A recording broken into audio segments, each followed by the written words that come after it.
आओ शुरुआत में बेसी समय लेब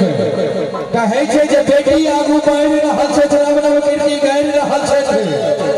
बेटी आगू बढ़ रहल छै नव नव कीर्ति गाड़ि रहल छै जो भ्रूण हत्या सन पाप करो अपने जनक सन बाप बनो अपने जनक सन बाप बनो आओ मंच पर सादर आमंत्रित करिए ने 10 वर्ष बच्चिया हुआ सविता झाजी के जहां सब करकरा का ताली बजा दे जाओ हुआ का आशीर्वाद ले जोरदार ताली बजा दे जाओ आओ मंच पर सादर आमंत्रित हुआ सविता झा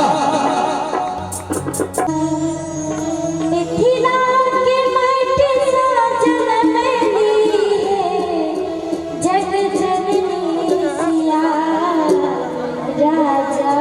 जनक जी के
बढ़ते रहो,